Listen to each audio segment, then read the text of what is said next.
beserta salam marilah kita curah limpahkan kepada seorang pemuda yang terlahir di tengah-tengah kaum Quraisy, di tengah-tengah kaum jahiliyah. Putra dari Abdullah, buah hati dari Siti Aminah, dan cucu dari Abdul Muthalib, ayahanda dari Siti Fatimah, dan suami tercinta dari Siti Khadijah. Siapakah beliau?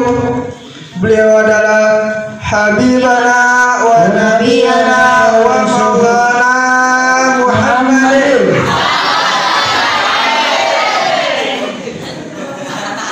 Yang saya hormati Bapak Kiai Haji Muhammad Yusuf Husaini selaku pimpinan Pondok Pesantren Al-Itqan. Semoga beliau disehatkan badannya, amin, dipanjangkan umurnya, amin, dimudahkan segala urusannya, amin, dan dilancarkan rezekinya, amin.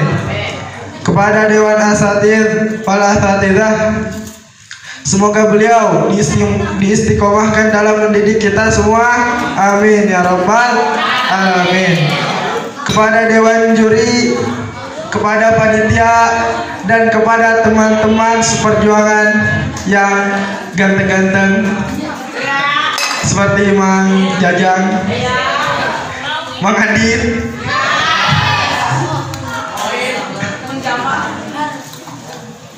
kami bertiga selaku perwakilan dari kelompok 1 ingin menyampaikan ceramah yang berjudul Jihad Menuntut Ilmu. Takbir, takbir. Jihad menuntut ilmu. Kenapa saya bilang jihad menuntut ilmu? Karena berjihad bukan hanya berperang di jalan Allah, berjihad bukan hanya berperang melawan orang kafir, tapi menuntut ilmu juga termasuk berjihad. Karena hukum sebenarnya jihad adalah fardu ain. Baik jihad dengan hati, baik dengan lisan, baik dengan tangan, dan baik berperang di jalan Allah. Maka itu kita sebagai muslim wajib untuk berjihad dengan diantara salah satu jenis-jenis jihad tersebut. Karena tidak bisa berjihad dengan lisan, tidak bisa berjihad dengan hati, tidak bisa berjihad dengan tangan, maka kita cukup berjihad dengan menuntut ilmu. Man kharaja fi talabil ilmi, barang siapa yang berangkat dengan menuntut ilmu, kana fi sabilillah, maka dia fi sabilillah. Sampai kapan? Hatta yarji'a, sampai dia pulang. Jadi dari rumah kita berniat manggopar, berniat ke Al-Itqan menuntut ilmu, maka dia dapat pahala seperti berperang di fisabilillah. Karena sama-sama kita ketahui bahwa ilmu itu sangat penting bagi kehidupan manusia. Karena ilmu kita mengetahui akan sesuatu, karena ilmu sifat bodoh terbelakang akan terkikis. Sebagai contoh, seorang petani kayak menganam. Seorang petani tidak akan bisa menjadi petani yang sukses kalau tidak tahu ilmu tata cara bercocok tanam. Seorang peternak tidak akan menjadi peternak yang hebat kalau tidak tahu ilmu tata cara berternak. Karena ilmu kita mengetahui kewajiban kita terhadap Allah Subhanahu wa taala. Allah Subhanahu wa taala berfirman, A'udzu billahi asy-syaithanir rajim. Bismillahirrahmanirrahim. Hal yastawil ladzina ya'lamuna wal ladzina la ya'lamun. Aku berlindung kepada Allah dari usikan syaitan yang terkutuk dengan menyebut asma Allah yang Maha Pengasih lagi Maha Penyayang. Katakanlah, apakah sama orang-orang yang mengetahui dengan orang-orang yang tidak mengetahui? Surah Az-Zumar ayat 28. Hadirin sebangsa dan seakidah yang saya banggakan. Tadi sebenarnya ayat ini seperti sebuah kalimat pertanyaan, sebuah kalimat interrogatif. Apakah sama orang-orang yang mengetahui dengan orang-orang yang tidak mengetahui? Sama gak? Sama gak orang pintar sama orang bodoh? Enggak. Enggak. Enggak. Kalau orang pintar, orang yang berilmu bisa membedakan mana yang hak dan mana yang batil, mana yang dilarang oleh Allah dan mana yang dimurkai oleh Allah, mana yang diridhoi oleh Allah dan mana yang dibenci oleh Allah. Karena semakin besar, semakin tinggi ilmu seseorang, semakin besar keimanan seseorang, maka dia akan semakin takwa, maka dia akan semakin takut kepada Allah Subhanahu wa taala. Sebagaimana firman Allah Subhanahu wa taala, Bismillahirrahmanirrahim.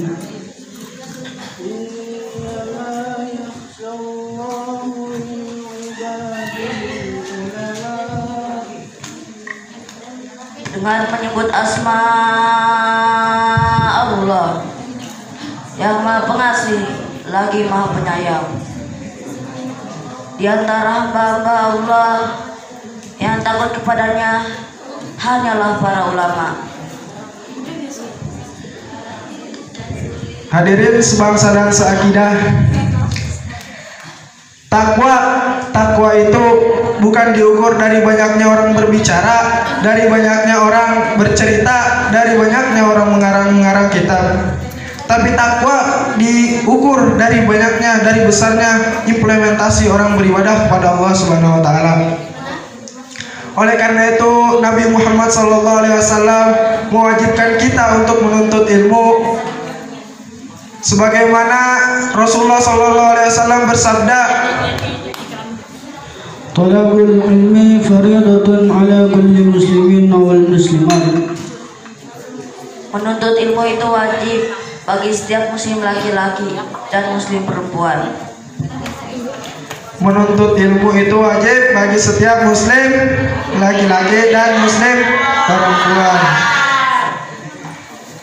Jadi ente mengaku sebagai umat Rasulullah, jadi ente wajib untuk menuntut ilmu. Karena barang siapa yang mengaku sebagai umat Rasulullah SAW, maka dia wajib untuk menuntut ilmu. Tapi ilmu di sini dibagi menjadi dua. Ada yang wajib dipelajari atau yang wajib kita tuntut, dan ada yang sunnah, boleh dituntut boleh enggak, tapi lebih baik dipelajari. Karena seorang muslim yang hebat adalah muslim yang ilmu pengetahuannya luas. Yang pertama, ilmu yang wajib kita pelajari apa aja? Apa aja? Kang Denny, apa aja yang wajib dipelajari? Ilmu yang wajib dipelajari apa aja? Apa? Ilmu yang wajib dipelajari itu adalah ilmu agama. Banyak, ilmu tauhid, ilmu akidah, ilmu amalah dan sebagainya. Kalau yang ilmu yang sunnah, ilmu apa aja?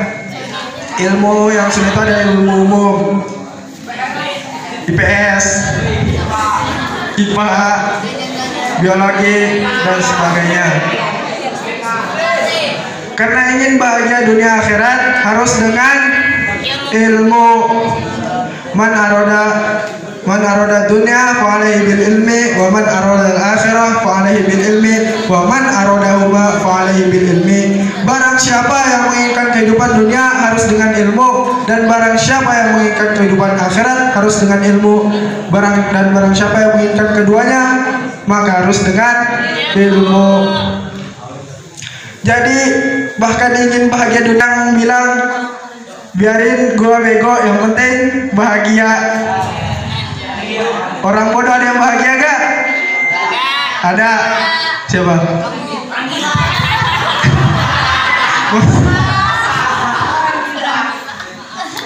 Nggak ada ya, nggak ada yang bahagia. Karena dengan ilmu, makanya kita wajib untuk menuntut ilmu, diwajibkan untuk menuntut ilmu. Karena kalau seorang muslim menguasai iptek, ada yang tahu iptek gak? Ilmu pengetahuan dan teknologi, maka dunia ini akan menjadi maslahat. Karena pembeda manusia dengan makhluk yang lain, kita diberi akal. Kita diberi akal, karena kita diberi akal maka kita gunakan untuk menuntut ilmu. Dengan ilmu, dengan adanya akal, kita menuntut ilmu, maka karena dikasih akal kita kudu cari ilmu banyak-banyak. Carilah ilmu sebanyak-banyaknya, karena ilmu Allah itu luas, ilmu Allah itu banyak. Kalau orang haus akan ilmu, pasti tidak akan memandang jauh dekatnya menuntut ilmu, susah senangnya menuntut ilmu, banyak sedikitnya menuntut ilmu. Karena kalau dia menjalannya dengan kekhusyuan tingkat tinggi seperti Mabas sesepuh Alikon, maka semuanya akan tidak terasa. Karena menuntut ilmu kita harus mengorbankan banyak hal yang harus kita korbankan, seperti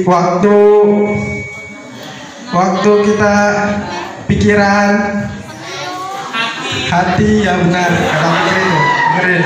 Hati, ada hati yang harus seperti Abbas. Karena itu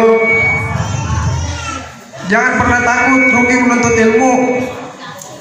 Allah akan membalas orang yang menuntut ilmu. Allah akan membalas orang yang berilmu.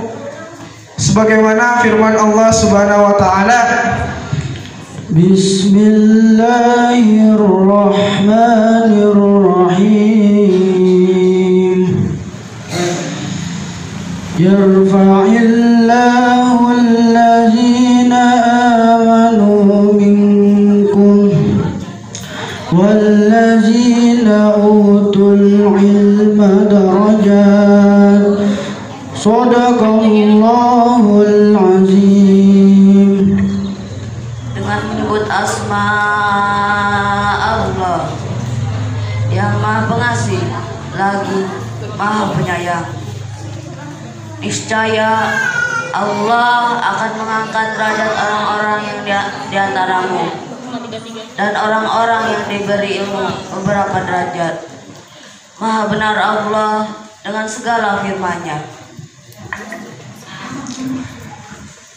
Ada cerita, mau dengar gak? Ya, mau gak?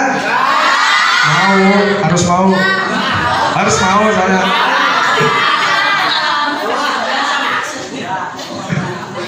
Dulu Rasulullah SAW berjalan ke masjid, dan di masjid Rasulullah SAW bertemu dengan iblis. Melihat iblis, Rasulullah bertanya, "Wahai iblis, apa yang sedang kau lakukan di situ?" Iblis pun menjawab, "Aku ingin menggoda orang-orang yang sholat, tapi aku urungkan, tapi tidak jadi." Padahal di dalam masjid tersebut ada orang bodoh sedang sholat dan ada orang ulama, ada orang yang pintar sedang tidur.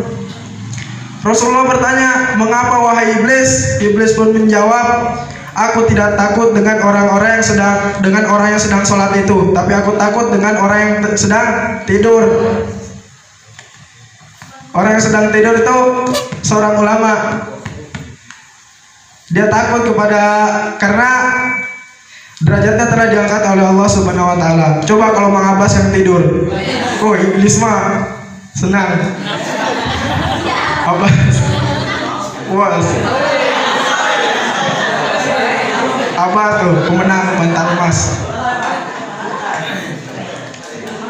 Bahkan di mata Allah, orang yang berilmu lebih utama daripada orang yang ahli ibadah tapi ilmunya sedikit. Orang yang berilmu lebih utama di mata Allah. Maka kalau kita ingin diangkat derajatnya oleh Allah, marilah kita sama-sama menuntut ilmu. Marilah kita sama-sama memperbarui niat di tahun yang baru ini, di tahun baru Islam. Marilah kita memperbarui niat, sama-sama memperbarui niat untuk menuntut ilmu, sungguh-sungguh dalam menuntut ilmu. Karena tidak ada kesuksesan semanis madu tanpa dibarengi perjuangan sepahit padu. Cakep. Iya. Keren nggak? Mungkin hanya itu dari kami bertiga. Kurang lebihnya mohon maaf. Wabillahi taufiq wal hidayah wa ridha wal inayah. Summa salatu wassalamu alaikum warahmatullahi wabarakatuh.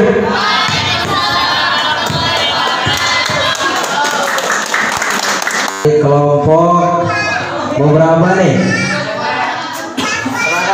Apa berapa? Kelompok 3 dari perempuan ya? Boleh perempuan aja ya? Ya, untuk kelompok 3 dari laki-laki.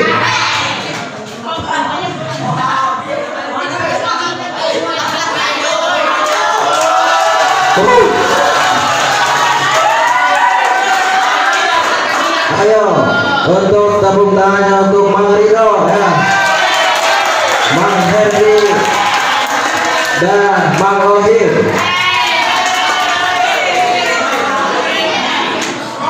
Dengan temanya yaitu Iskainu bisa beriwasalah. Tepuk tangan dong. Warahmatullahi wabarakatuh.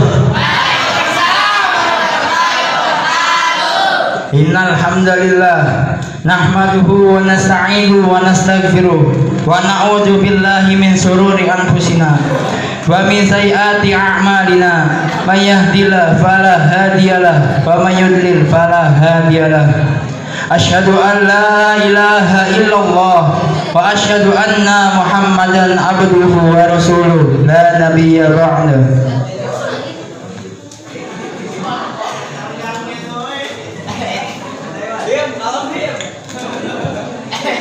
Puja-puji serta syukur kehadirat Allah Subhanahu wa taala yang mana telah memberikan kita banyak nikmat, di antaranya nikmat iman, nikmat Islam, nikmat sehat walafiat, yang mana kita masih berkumpul di majelis yang penuh barokah ini. Amin ya rabbal alamin.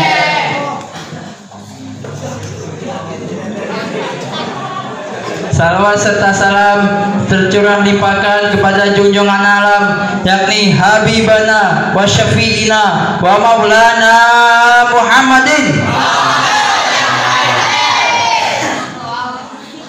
Amin. Yang terhormat pengasuh Pondok Pesantren Alitkon, Ki Haji Yusuf Husaini dan Hajah Siti Fatimah. Mudah-mudahan disehatkan badannya, dipanjangkan umurnya, amin. Dimudahkanlah hajat-hajatnya.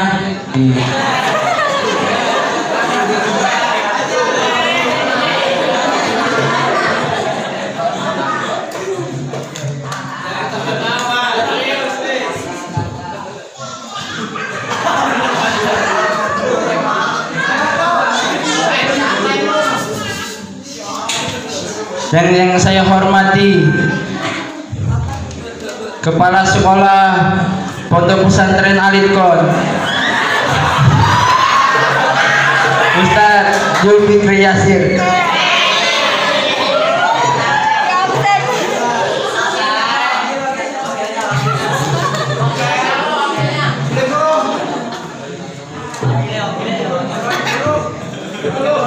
Dan yang saya hormati Ketua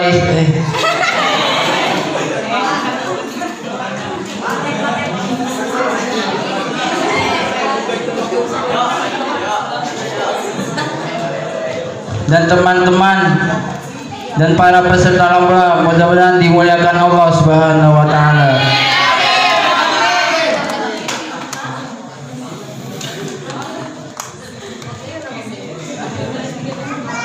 Beberapa adab silam dalam tataman sejarah umat Islam. banyak sekali perbuatan-perbuatan kejam yang dilakukan oleh para manusia-manusia yang tidak mempunyai rasa kemanusiaan.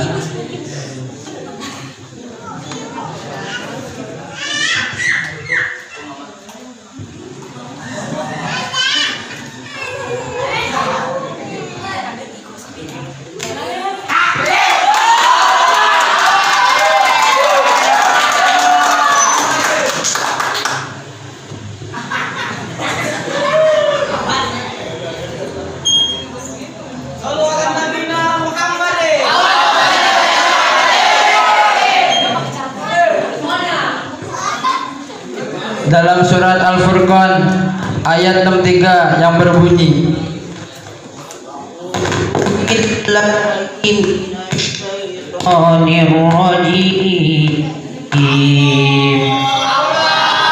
Bismillahirrahmanirrahim wa ibadul rahmanil ladzina يمشون على الأرض حونا وإذا خطبهم الجاهلون قالوا سلاما. Aku berlindung kepadamu ya Allah dari godaan setan yang terkutuk dengan menyebut namamu ya Allah yang maha pengasih lagi maha penyayang. Dan hamba-hamba yang maha penyayang itu ialah hamba-hamba yang berjalan di atas bumi dengan rendah hati. Dan apabila orang-orang jahil menyapa mereka, mereka mengatakan dengan ucapan yang mengandung keselamatan.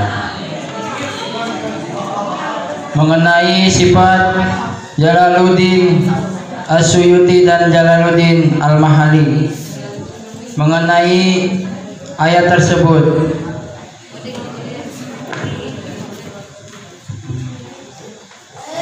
Abadur Rahman yang dimaksud oleh hamba-hamba yang baik di jalan dengan penuh dengan rendah hati.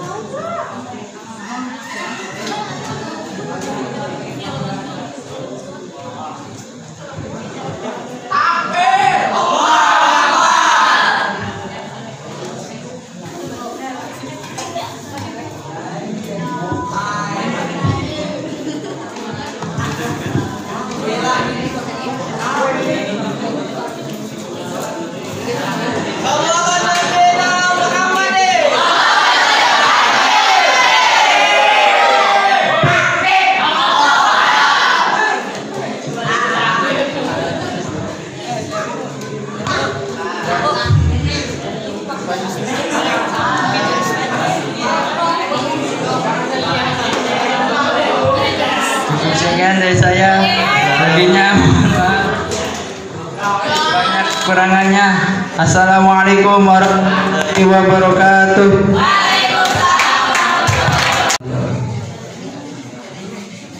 Tetapi yang jumlah kaum Khazraj yang masuk Islam itu tidak lebih dari 6 orang, tetapi mereka yang telah membuka lembaran-lembaran baru sebuah perjuangan Nabi Muhammad SAW. Dan ketika itu pula kaum Yasrib pun, kaum Khazraj pun pulang ke Yasrib, dan akhirnya mereka pun memberitahukan kepada kaum kerabat mereka, sehingga berkat mereka pula di antara para mereka pula hampir semua penduduk Yasrib itu mempercayai bahwa adanya kebangkitan Nabi Muhammad SAW. Pada tahun 12 setelah kenabian, datanglah 12 orang laki-laki dan seorang wanita untuk menemui Rasulullah SAW secara rahasia di Aqabah. Dan di tempat inilah mereka pun mengadakan perjanjian atas dasar ketuhanan Islam, dan tidak akan mempersekutukan Allah Taala. Dan sebabkan inilah akhirnya pun Nabi Muhammad SAW hijrah dari kota Makkah menuju Yathrib atau disebut dengan kota Madinah. Selain Nabi, para sahabat pun juga hijrah ke kota Yathrib dikarenakan Rasulullah SAW berkata kepada para sahabat, sesungguhnya Allah Azza wa Jalla telah menjadikan orang-orang Yathrib sebagai saudaramu dan inilah tempat aman bagimu. Itulah kisah penghijrahan Nabi Muhammad SAW. Dan kemudian pula Allah mengutus Rasul-Rasulnya kepada kaum mereka masing-masing, seperti di surat Yunus yang ayat 74 yang berbunyi, A'udzu billahi minasy syaithanir rajim.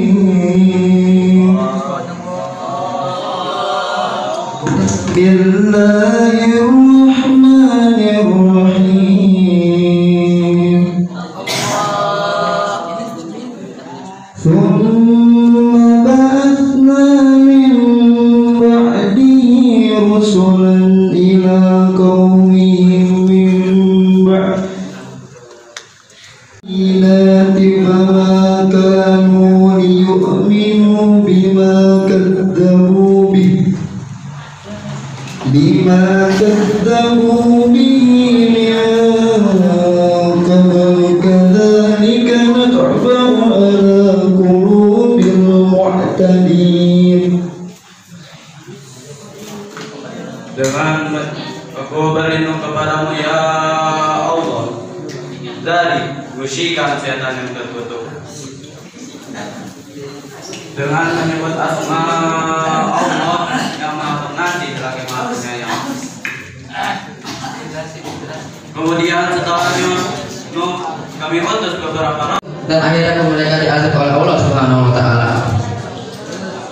Jadi kesimpulannya adalah marilah kita taat kepada Nabi, kepada pemimpin kita jika pemimpin kita membawa keterangan yang baik.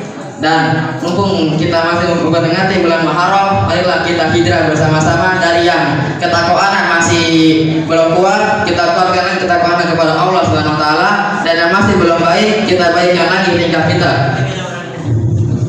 Dan pesan yang akhir adalah marilah kita sama-sama kita hijrah, ayo berubah, niat ibadah. Sekian dari kami, kurang lebihnya mohon maaf atas keringanan kami. Bila ada kata-kata yang benar dari Allah, bila ada kata-kata yang salah dari kami sendiri, bila kita hidayah, unzur maqala wa la tanzur maqala. Assalamualaikum warahmatullahi wabarakatuh.